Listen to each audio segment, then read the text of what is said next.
This is Our People podcast, telling the stories behind South Tyneside and Sunderland NHS Foundation Trust.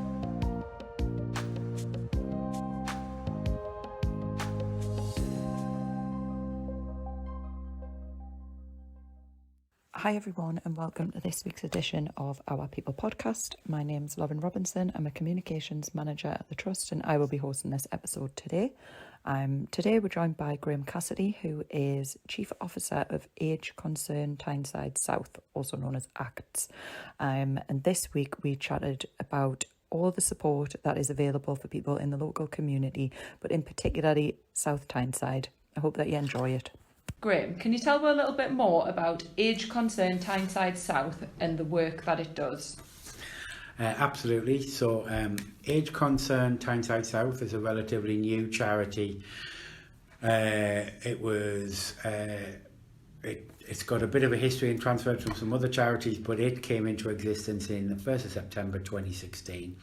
And its aims and objectives are to work with the older people of the borough of South Tyneside. So in our head, that means 50 plus. And it's to provide older people with a voice to ensure that they have fulfilling, happy, enjoyable lives wherever possible. We have several services. We've got a couple of contracts, and we have a fair amount of engagement with older people. Last year, we worked with 16,500 people. That is a lot, isn't it? Yes. So we have a variety of services. One of the services that's probably working with the most people outside of the hospital stuff is we have an information and advice service. So that is people who get letters that they don't understand, get parking fines when they shouldn't have got parking fines, get rent arrears, council tax bills, benefit letters, or their circumstances change and they need to make a claim for benefits. We also now work with Macmillan around people who've received cancer diagnosis, where we can do free wills, lasting power of attorneys, provide them with financial support. We have link workers in that team, so a link worker works with an individual to develop a personalised plan to achieve something. So it could be, I'd really like a dentist, but I'm struggling and I've got these issues and I'm embarrassed, so we'll work with that person to try and find them a dentist. It could be, one of my favourites is, I want to join a model railway club, right? And we were like, is there such a thing? Apparently there is. It meets in the fountain. Oh, wow. Monthly. There you go. So surprisingly, there are lots of things out there that people, and those connections make a difference to people's lives. Yeah. And what we are busy working on and developing is the physical and social activity that they can be linked into, not necessarily run by us, but that is just there in the community, that can make a difference to their physical and mental health, which then hopefully stops blue lights and attendances to acute because they're feeling better and they're more connected. So isolation and loneliness are our big enemies, and misinformation is a big enemy. Yeah, great. So your role is Chief Officer. So can you just explain a little more about what that entails? Effectively, the Chief Officer. So in a charity, there's a board of trustees who are all volunteers, and we're really lucky. We've got 8 volunteers with a myriad of skills and services, from solicitors to accountants to ex-NHS consultants, change managers, to governors of CNTW. So I've got a really good board.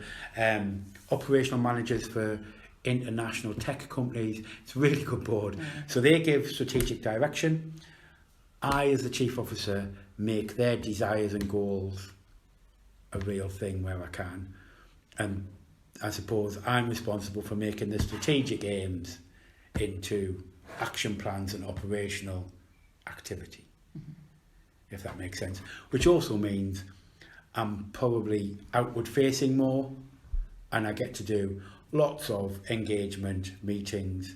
So I'm kind of an interface between the non-exec board, who are all volunteers, and then the staff and the volunteers who deliver day to day. So, and then working with, so we've got some corporate volunteers who provide over, I don't know how many hours it is now. It's comfortably over 200 hours a week of volunteering that we get. We have over 300 volunteers on our books. Some of those are corporate, some of those are just lovely people who live in the borough who go, can we do? So they do reception, they do admin, they do anything. Yeah. And our latest bits that we've just added is we've got an allotment that we're going to clear and make a sensory garden for people to come and visit.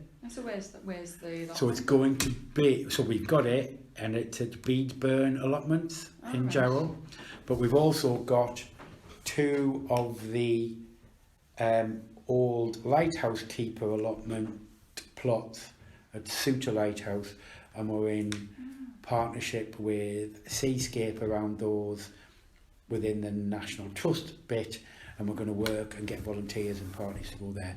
But the Beedburn Jarrow one, the Jarrow one is a jungle, so we're going to, one of my staff said, can we write to Charlie Dimmock to get her to design it?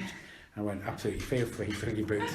So that will be probably by next spring, get it cleared and then replanted and ready. But by next spring, that will be a place where sometimes from the dementia centre that we run out of Haven Court, or clients with dementia that we support in the community, and other groups we're going to work with, vision and hearing support around blind and deaf people, coming and being able to have a bit of a time, have a sit down if need be in a shed, and just be able to offer it as a community space. That's nice.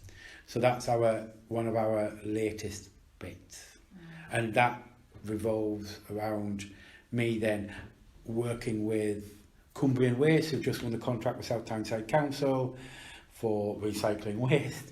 And they've got a corporate responsibility. They heard I was looking for something, so they're going to provide me a free skip and some work to help me start clearing the allotment. Yeah. So it's all that kind of like team play, everyone coming together, and being able to link in with statutory organisations, the Foundation Trust, what was the CCG, the PCNs, the council, and other third sector organisations is kind of my role within Age Concern. So in terms of patients at South Tyneside and Sunderland Trust, or specifically for you, South Tyneside District Hospital, what sort of support is available for them? I suppose from in a prevention kind of way, avoiding admission, and also on discharge. So I think it's anybody who's a South Tyneside resident, whichever hospital they're at. Effectively, there's no wrong way into that service, so family can refer in, you can self-refer in. We've had neighbours worried about Gladys next door, where we've gone out and met Gladys and realised that there might be an issue. So it's about building confidence, giving them some access to, so we'll take people to GP appointments to save them waiting for 3 more days and then ending up coming in here because of a urinary tract infection, which actually, if they go to the GPs, get a test, get some antibiotics, those 3 days, they're probably starting to be on the mend rather than being in a really bad position and hitting the hospital. We've had people who've just not got out of the house for whatever reason, bad weather, not feeling very well, suddenly they can't go out of the house and then they start to deteriorate physically. So we'll work with them to support them, go on escorted visits with them, build them up to whatever their personalised plan is. To keep people in hospital, often a kind of a missed thing. So pets is a big one, houses, people worried about things and then not wanting to stay in hospital. Like not wanting to go into hospital because they've got the worry. Or they've been taken in through a blue light or a family member, but then when they're on the ward, they're like, well, I can't stop because I've got... So my favourite one, which I had to double up a couple of months ago for, was we've had to go and feed a parrot daily and change its newspaper for its drop-ins daily. Last week we were going out and feeding a cat to keep somebody in to get the treatment so that they could become medically fit, so that then they could come out. But that's what's important to people, isn't it? And that you're working with people and finding out what matters to them. And Yes. because that has an impact on how people recover. Yes, it absolutely does. And it also has if somebody's stressed about something, their recovery is slower. If they're stressed about something in a hospital, it can be a very challenging thing for everybody around the person who's stressed in hospital. Yeah. So it can make it difficult for the other people on their ward, and that's staff and patients. Yeah. So if we can alleviate any of that feedback, and then when people are coming out, so we're part of the daily huddles, we're part of those conversations. So if it's about planning a discharge or working with people when they're coming out of hospital, so we'll go and buy medicine safes, we will go and make sure that they've got money and energy so that they're not coming out to cold houses, dark houses. We'll check that they've got bank cards in place. We'll do those bits, and we do. So I always think of us as the practical side of things. So we're the eyes, the feet and the hands of people coming out of hospital who potentially don't have anyone else to do it. Yeah. Added to that, if they haven't got food and they're coming out late at night, we'll take them a food parcel. If they're coming out during the day and they've got money, we'll go shopping for them. And we then work on a personalised plan of what is your outcome, where do you want to get back to, how do you want to do it. And we've had support and training from the community occupational therapist teams. So I'll be honest, we would go in previously and love people, sit down, we'll make a cup of tea, how's it going? And now we go in and say, we'll make a cup of tea, but come and show us where everything is. Yeah. So they don't understand, they haven't picked up, we're getting them to get up. Yeah. And we still make them the cup of tea, but they've actually got up and wandered into the kitchen. So it gets some people up and moving, which is always better for recovery. And so we're tweaking our delivery all the time. We don't have a fixed period of how long we'll work with somebody. We'd rather make sure they got to the outcome that they could, if it's still attainable. Obviously, if it's not attainable, we would reevaluate and look at an outcome that was attainable. Included within that service is we also have the handyman contract. So key safes, grab rails, service, toilet frames, all of those kind of things often delay a discharge or are required to get a discharge. So we have there a 7-day-a-week service too. So we can normally get those things fitted in a timely manner to help with their discharge. But we will also, so we've used the minibus to get people into Blenkinsop because the person was too big to be put on any other kind of transport. We, as we are today, will go out and get a suitable chair from somewhere else to take it to somebody's house, because that will mean that they're discharged. So we will, if it's practical to do, we will make the effort to enable a discharge and then work with that person.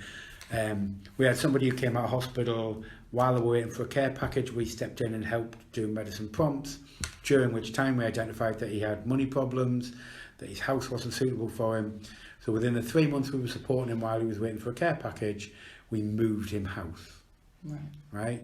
So there's pretty much nothing we won't do if it's possible. In terms of how you work with us, how Age Concern works with us, how do you fit in with our integrated discharge team? Like, how do you support that?